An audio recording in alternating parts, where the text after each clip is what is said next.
A hora é agora. Reflexões, planos e ações para estimular o crescimento do Brasil. O nosso quadro A Hora é Agora hoje vai tentar responder, acho que a pergunta que a maioria dos brasileiros está se fazendo: o que vai acontecer com o preço da carne?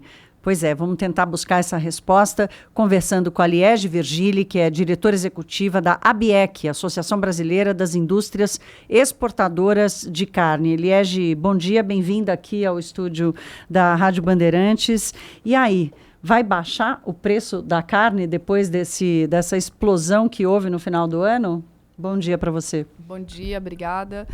É difícil prever o mercado, mas sem dúvida a gente já vê o recuo desse preço acontecendo. Final de ano tem uma demanda além dessa questão toda de abertura de novos mercados na exportação. A carne ela tem um aumento por conta das festas, feriados, férias. Então agora janeiro, fevereiro a gente já acompanha no supermercado, diretamente para os consumidores, essa queda do preço da carne bovina no mercado. Muita gente atribuiu a demanda chinesa o aumento incrível da carne por aqui, entre outros fatores, né? Por causa de problemas no rebanho suíno por lá, isso tende a diminuir a demanda deles pela nossa carne aqui ou é algo contínuo? A demanda médio prazo, pelo menos. A demanda mundial de carne, a gente tem acompanhado diversos problemas sanitários no mundo, não só em relação à carne suína, que foi a peste suína africana, como agora a gripe aviária, e dizimando populações de animais que iriam para consumo no mundo. Mas o Brasil é um país pioneiro e tem diversas condições únicas de clima, produção. Isso propicia uma condição de fornecedor de carne e, à medida que o pecuarista investe nessa matéria-prima aqui no Brasil, a gente tem mais disponibilidade com mais qualidade e consegue abastecer o mercado não só interno quanto internacional. Quanto que o Brasil exporta de carne?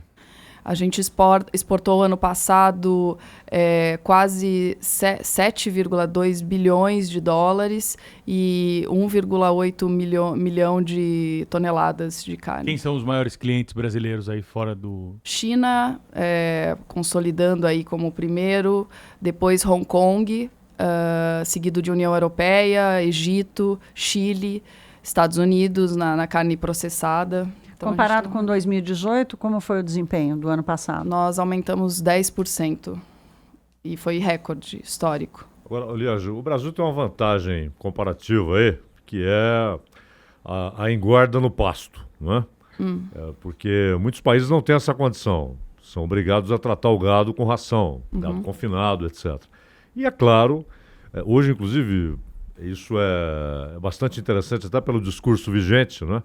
O chamado boi natural, né? O Nelore no pasto, criado só com capim e sem necessidade de ração adicional, etc. O que, de certa forma, é uma vantagem sanitária também, né? É um gado muito saudável, um gado que anda pelo pasto e não fica confinado. Isso é usado na disputa por mercados? Isso tem um valor importante na hora de ganhar mercado? O Brasil... A gente explora um pouco essa condição desse boi verde, né? Desse boi natural, mas os mercados ainda estão aprendendo a reconhecer isso, porque a gente tem uma série de questões reputacionais pelo mundo que questionam um pouco até onde o Brasil tem essa sustentabilidade, pelo volume que a gente coloca e a preços competitivos dessa carne de qualidade, né? Eu acho que ainda é um tema que a gente pode explorar bastante em relação à qualidade dessa carne, se diferenciando dos outros países que exportam também. Como é que vai ficar o balanço entre exportar e abastecer o mercado interno esse ano, Liege, já que a gente tem aí uma perspectiva de crescimento econômico, com o consumo das famílias liderando esse processo? A gente corre o risco de sofrer algum choque de abastecimento durante o ano? Não, o risco de abastecimento é mínimo, até porque o mercado interno a gente deixa 80% da produção aqui aproximadamente e os 20% restantes a gente exporta, né? No Brasil a gente tem 3 tipos de frigoríficos, que são frigoríficos que estão sob inspeção municipal, estadual e federal. E somente os frigoríficos de inspeção federal podem exportar. Então, além de um número disponível de empresas aptas a exportar pequeno em relação ao total de frigoríficos que a gente tem no Brasil, a gente tem listas específicas. Então, a própria China hoje, você tem um número muito reduzido de empresas e de CIFs, né, de indústrias para exportar. Então, com isso, você tem essa regulação. E lógico que o mercado interno, à medida que o preço fica competitivo e fica interessante, é muito melhor de se deixar a carne aqui, que você não tem que lidar com uma série de questões de logística, de listas e de requisitos específicos para atender determinados mercados. Então, o mercado interno é um mercado que a gente já conhece, valoriza e trabalha muito bem nele. A área de produção de gado está crescendo no Brasil? Não, o que tem acontecido, as áreas de pastagem têm diminuído ao longo dos anos e aumentado a produtividade nessas áreas. Cabeça por hectare, né? Não só a lotação, como o peso dessas carcaças, né? Então, a gente tem acompanhado o investimento em tecnologia no campo, o pecuarista tem feito muito esse trabalho, tem ficado mais profissional, a pecuária se profissionalizou mais tarde do que a agricultura, se a gente olhar para o agronegócio. Um abate mais cedo, né? Um abate mais cedo, um boi mais pesado e com uma qualidade de carne melhor, né? Agora, quando o Pedro perguntou sobre quais os países que constituem os principais mercados brasileiros, você citou o Egito, né? Qual o percentual de carne exportada que vai para países muçulmanos? Porque é um corte especial. Em torno de 25%, 25% a 30% do que o Brasil exporta vai para abastecer esse mercado halal, né?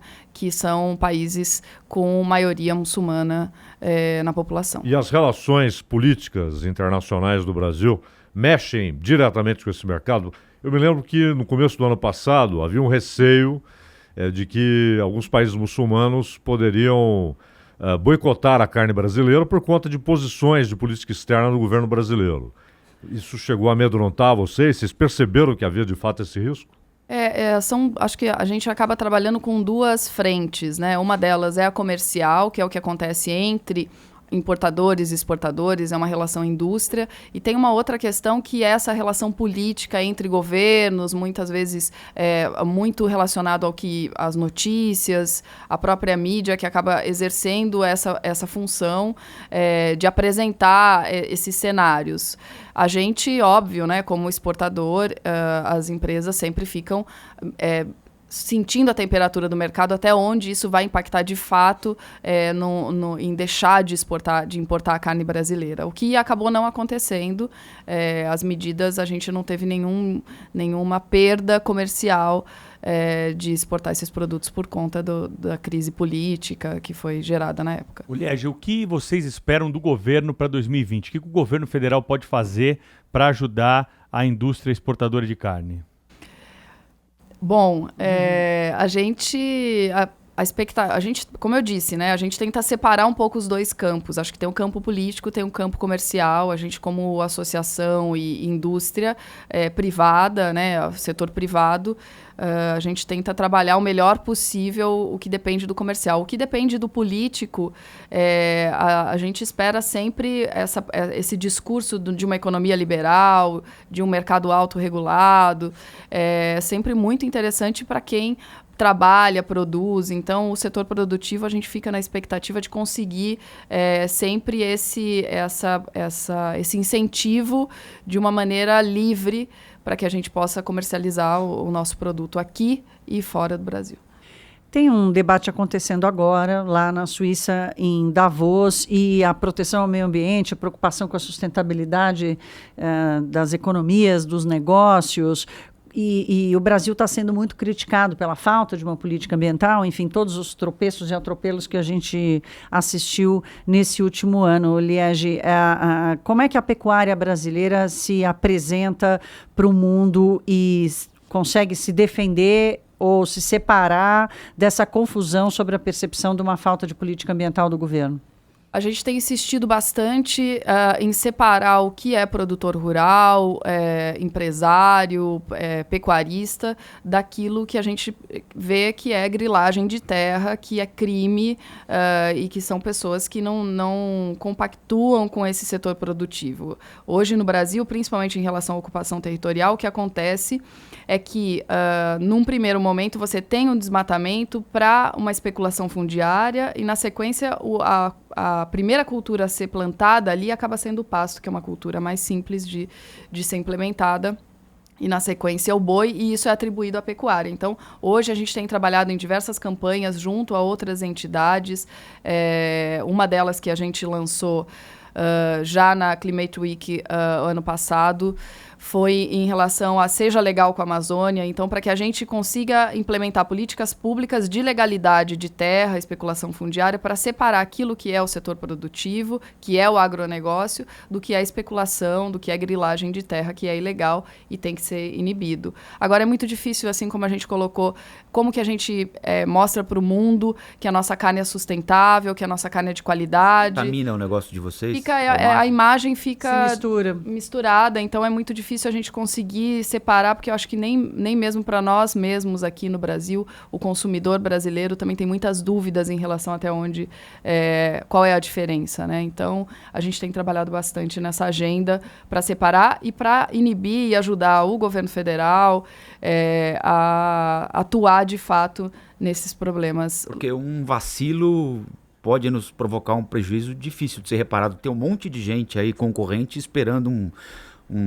vacilo nosso aqui para avançar sobre um mercado qualquer, né? E esse tema é fundamental, né? Hoje ele é um dos pilares da indústria de carne bovina no Brasil, no mundo, tá todo mundo olhando para isso, e a sustentabilidade, como eu sempre digo, todo mundo sabe bem disso, é um tripé econômico, ambiental e social, e a gente fica olhando muito para o ambiental e esquece que ele tem que ser econômico e social. Então, assim, não adianta eu resolver só o ambiental e deixar uma série de pequenos pecuaristas de fora do negócio. Então, a gente tem que fazer o equilíbrio dos pratos aí. Inclusive, quando o Rafael perguntou sobre aumento da área de pastagem, você estava lembrando que, na verdade, não. Aumento da produtividade, né? O abate mais cedo, o peso chega mais rápido e tal. Agora, a rastreabilidade, né? Porque uma coisa é o fato, outra coisa é como o fato é contado, né? As distorções. E é o caso da história de, não, estão derrubando florestas naturais para a formação de pasto e tal. Mas hoje você tem a rastreabilidade. É possível saber exatamente de onde saiu aquele filé, não é? Se ele veio, por exemplo, do cerrado ou se ele veio da área de floresta, etc. Hoje, a maior parte da carne exportada, ela sai de onde? Do Mato Grosso? O Mato Grosso é um dos grandes produtores de carne bovina. E principalmente Nelore, né? De pecuária. Sim, o Brasil tem a aptidão pelo gado Nelore, que é um boi branco, mas que suporta as condições climáticas brasileiras e vem investindo ao longo dos anos em cruzamentos industriais com as raças europeias, o que dá um marmoreio da carne mais parecido com as carnes que a gente Angus, vê fora. Né? Angus, Hereford, Braford, tem diversas raças. A Angus é a mais usada para esse fim. Então, são quantos milhões de cabeças de gado? 225 milhões. Temos mais gado do que gente, né? No Uruguai, por exemplo, a diferença é muito maior, né? Porque o Uruguai tem 3 milhões e meio de habitantes e mais ou menos 13 milhões de cabeças. E quem é o maior concorrente hoje do Brasil nessa disputa por esse mercado internacional que cresceu e até que a China, por exemplo, que despontou no ano passado, refaça o seu rebanho de carne suína, que é o maior consumo deles, demora um tempo, né? Com quem que o Brasil está concorrendo? O Brasil, a gente praticamente não tem concorrente de fato, porque o produto que o Brasil exporta, a carne brasileira, ela é dividida em 3 grupos, que é a carne gourmet, que é essa carne que a gente vê na gôndola do supermercado, com marca, com nome, a gente compra pelo nome da carne, se é Angus, se não é Angus. A culinária, que é essa carne que a gente compra no açougue para fazer um prato, e a ingrediente que vai para lasanha, que vai para prato pronto, para comida congelada. E o Brasil ocupa bem essas duas primeiras faixas que são de preços mais acessíveis, que é a ingrediente e a culinária. Então, a gente acaba que os grandes players, como Estados Unidos, por exemplo, que seria um concorrente, a Índia tem cada vez mais aparecido com a carne de búfalo e ocupado esse mercado, os mercados emergentes, de países emergentes. Então, mas a gente não exerce, de fato, uma concorrência em relação a preço e qualidade. Então, esse equilíbrio o Brasil consegue fazer muito bem, se posicionar nos mercados como o fornecedor para esses mercados. Ô Leandro, eu estava vendo um negócio no Uruguai, o preço da carne está subindo lá, porque o Uruguai, que tem uma carne extraordinária, muito respeitada e tal, está exportando o melhor da sua produção, principalmente para a China, mas também para outros lugares. E com isso, o Uruguai está importando carne, embora tenha muito mais cabeça de gado do que gente lá. Está importando porque a exportação cresceu demais. No caso brasileiro, não há esse risco. Ou seja, ainda que o Brasil aumente consideravelmente sua participação no mercado externo, não haverá desabastecimento. Desabastecimento não, o Brasil importa carne já há muitos anos, a gente exporta... Qual é a diferença? Que carne é essa que a gente importa? A gente importa essa carne gourmet, né? Você vê, a gente importa muita carne uruguaia, argentina, a gente encontra nos supermercados essa carne. O Uruguai tem exportado 80% da produção dele, dos 80% vai para a China, e realmente ele tem importado inclusive carne brasileira para abastecer o mercado interno, para fazer essa compensação. E o Brasil, a gente exporta 1,8 milhão de toneladas e importa 60 mil toneladas por ano dessa carne gourmet, não com o objetivo de abastecer um mercado, mas sim de atender um nicho específico, né? Tá ótimo. Nós conversamos aqui com a Liege Virgili, que é presidente da Associação Brasileira de Indústrias Exportadoras de Carne, dando algum alento.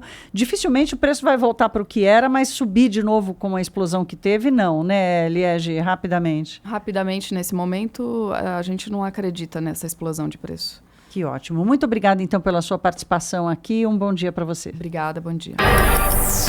As rádios Bandeirantes e Band News FM propõem o debate para melhorar o ambiente de negócios no Brasil. A hora é agora.